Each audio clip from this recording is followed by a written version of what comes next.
ఒక చిన్న పిల్లవాడు ఒక క్లాస్ గదిలో ఒక మూలగా కూర్చొని శ్రద్ధగా పాఠం వింటున్నాడు. మ్యాథ్స్ సార్ ఆ అబ్బాయిని పిలిచి బోర్డు మీద ప్రాబ్లం చేయమన్నాడు. ఆ అబ్బాయి రాబోతుంటే మిగతా పిల్లలంతా వద్దు అన్నారు. ఆ పిల్లవాడు బోర్డు మీద రాస్తే మళ్ళీ మేమెట్లా ఆ బోర్డు మీద రాయాలి అని అడ్డుకున్నారు. ఒక పిల్లవాడు గొంతు ఎండుకుపోయి మంచినీళ్లు తాగుదామని బావి దగ్గరకు వెళ్ళబోయాడు. పక్కనున్న ఆడవాళ్ళంతా ఆ పిల్లాడిని తిట్టి పంపించారు. మా నీళ్లు నువ్వెట్లా తాగుతావు అని అన్నారు. ఒక పిల్లవాడు అమ్మా నేను గుడికెళ్తా అని ఆశగా అడిగాడు వాళ్ళమ్మని. ఆ అబ్బాయి అనకూడని మాట ఏదో అన్నట్టుగా వాళ్ళమ్మ పిల్లాడి మూతికి చేతులడ్డు పెట్టి పక్కకు తీసుకువెళ్ళిపోయింది. Hi friends, welcome to our Telugu inspirational hub channel. ఒక చిన్న పిల్లవాడు తన చుట్టూ జరుగుతున్న ఇన్సిడెంట్స్ని అర్థం చేసుకోలేకపోయాడు. అసలు తన స్కూల్లో తనను వేరుగా ఎందుకు పెడుతున్నారో, బ్లాక్ బోర్డు మీద ఎందుకు తనను ప్రాబ్లమ్స్ చేయనివ్వట్లేదో, అందరూ తాగే నీళ్లు తను ఎందుకు తాగకూడదు, అసలు ఎవరి వస్తువులు తను ఎందుకు ముట్టుకోకూడదో, ఇంకా చాలా విషయాలు ఆ అబ్బాయిని చిన్నప్పటి నుంచే ఆలోచనల్లో పడేసేవి. ఆ రోజు తనని మనిషిగా చూడని సమాజం, తనకు కనీసం తాగడానికి నీళ్లు ఇవ్వని సమాజం తన చుట్టూ ఉన్న తనను ప్రపంచ మేధావిని అవ్వకుండా ఆపలేకపోయాయి. అంబేద్కర్ కోట్ల భారతీయుల ఆశల కెరటం, దళితుల అభివృద్ధి వెనుక ఉన్న మూల స్తంభం, ఇప్పుడు మనం అనుభవిస్తున్న హక్కులకు స్వేచ్ఛకు కారణం. ఇంతకుముందు నేను చెప్పిన 3 ఇన్సిడెంట్స్లోనూ పిల్లాడు ఎవరో కాదు, మన అంబేద్కరే. అయితే భారతదేశ రాజ్యాంగ సృష్టికర్తగానే మనకు తెలిసిన అంబేద్కర్ గురించి తన పుట్టినరోజైన ఈరోజు ఇంకాస్త ఎక్కువగా ఇంకొన్ని కొత్త విషయాలు మాట్లాడుకోవడం మన బాధ్యత. 14 ఏప్రిల్ 1891న భీమాబాయి సక్పాల్, రామ్జీ మాలోజీ సక్పాల్కు పుట్టిన అంబేద్కర్ సొంత ఊరు మహారాష్ట్రలో అంబేవాడ. మహార్ అనే క్యాస్ట్లో పుట్టిన అంబేద్కర్ ఒక గొప్ప humanist, feminist, writer, poet, journalist, lawyer, educationalist, activist కూడా. ఇంకా చాలా ఉన్నాయి.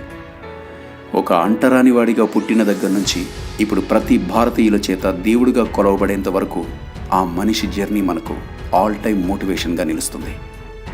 మన ఇండియాలో అంబేద్కర్ గారిని దళితవాదిగా చూస్తారు ఎక్కువగా, కానీ ప్రపంచం మాత్రం అతన్ని ఒక గొప్ప మేధావిగా, ప్రపంచవ్యాప్తంగా ఉన్న మొదటి 6 మంది తెలివైన వాళ్ళలో ఒకరిగా చూస్తుంది.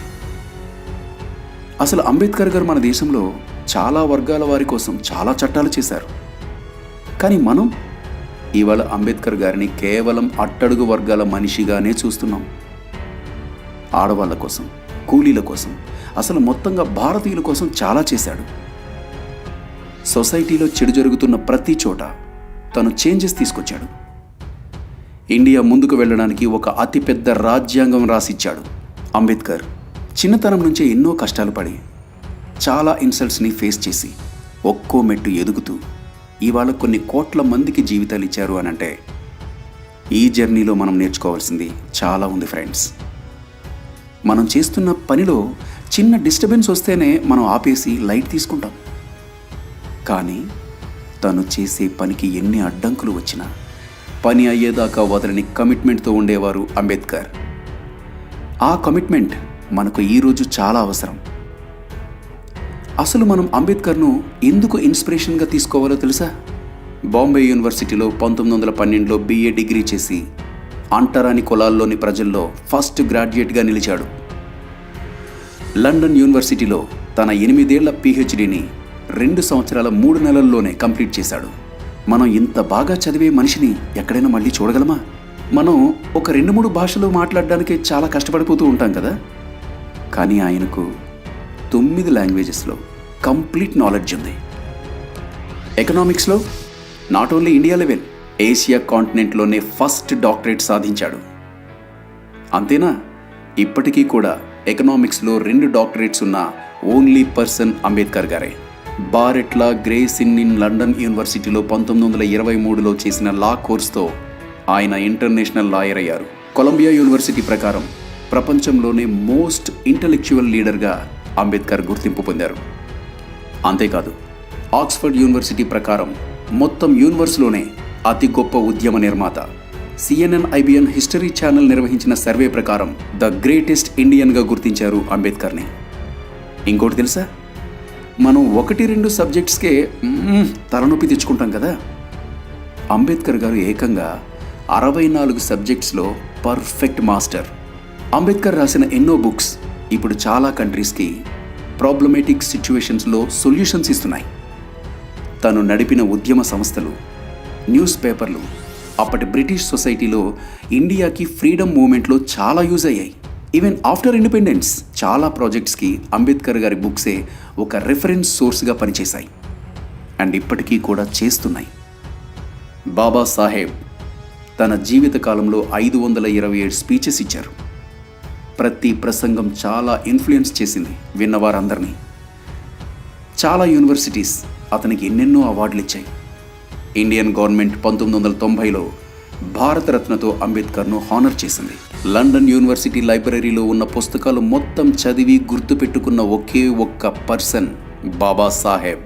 ప్రపంచంలో అత్యధిక విగ్రహాలు గల ప్రజానాయకుడు బాబాసాహెబ్. ఆయన బౌద్ధ మతం తీసుకుంటే మరో ఆలోచన లేకుండా ఆన్ ది స్పాట్లో 5 లక్షల మంది బౌద్ధం తీసుకున్నారు. ఇంతటి అభిమానం ఇంకా ఏ నాయకుడికైనా ఉంటుందా? పొంది ఉండడు. ఇక్కడ మీకు ఒక ఇన్సిడెంట్ చెప్పాలి ఫ్రెండ్స్. 1931లో రౌండ్ టేబుల్ కాన్ఫరెన్స్ కోసం మన ఇండియా నుంచి ఇంగ్లాండ్కు గాంధీ గారు, జిన్నా, అంబేద్కర్ వెళ్ళారు.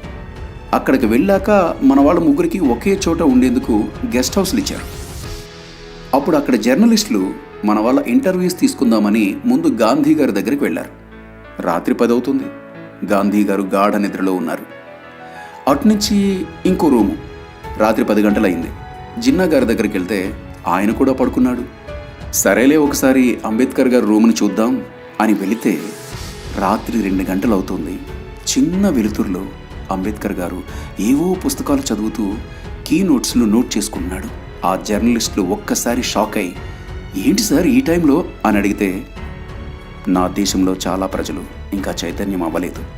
వాళ్ళని చైతన్యం చెయ్యాలంటే నేను నిద్రలేని రాత్రులు గడపాలి. వాళ్ళను ఉన్నతంగా మార్చాలి. నా ప్రజలు చదువుకోవాలంటే ముందు నేను చదువుకోవాలి అని చెప్పాడు.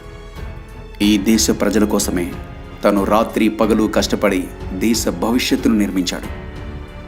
బాబాసాహెబ్ తన లైఫ్ మొత్తంలో 20,000 బుక్స్ కలెక్ట్ చేశారు. అమెరికా నుండి తిరిగి వచ్చే సమయంలో ఆయన బుక్స్ తీసుకొస్తున్న షిప్ను జర్మనీకి చెందిన సబ్మెరైన్ దాడి చేసి ముంచేయడంతో దాదాపుగా 6,000 పుస్తకాలు పోగొట్టుకున్నారు. ఆ సమయంలో బాబాసాహెబ్ చాలా బాధపడ్డారు. పైగా వరల్డ్లోనే బిగ్గెస్ట్ పర్సనల్ లైబ్రరీ కూడా అంబేద్కర్ గారికి ఉంది. ఇంకో విషయం ఏంటంటే అంబేద్కర్ గారి పర్సనల్ లైబ్రరీ ఇంకా ఉంది. అందులో 50,000 బుక్స్ కూడా ఉన్నాయి. అంబేద్కర్ తన లాస్ట్ బుక్ అయిన the Buddha and his Dhamma రాయటం కంప్లీట్ చేసిన 3 రోజులకు, అంటే 1956 డిసెంబర్ 6న నిద్రలోనే మనల్ని విడిచి వెళ్ళిపోయారు. చూసారా ఫ్రెండ్స్, అంబేద్కర్ గారు తన జీవితమంతా కూడా చదువు మీదే నమ్మకం పెట్టుకున్నారు. చదువు వల్లే అన్నిటికీ సొల్యూషన్స్ వస్తాయని నమ్మారు.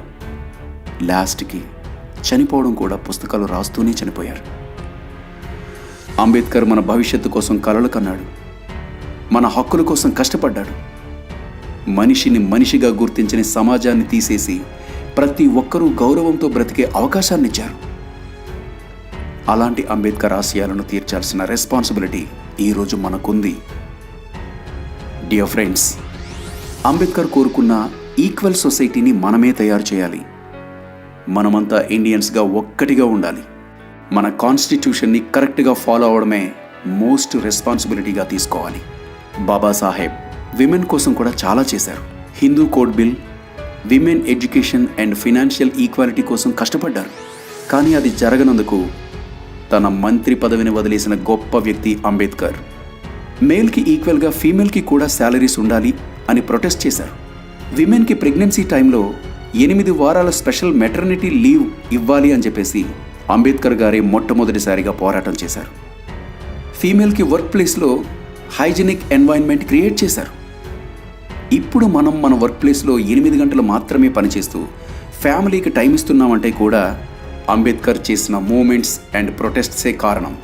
ఫార్మర్స్ కోసం హీరాకుడ్ ప్రాజెక్ట్, దామోదర్ నదిలోయ ప్రాజెక్ట్, సోన్ నది లాంటి మోస్ట్ ప్రీసియస్ ప్రాజెక్టుల డిజైన్ దగ్గర నుండి పూర్తి చేసేదాకా బాబాసాహెబ్ కృషి ఉంది.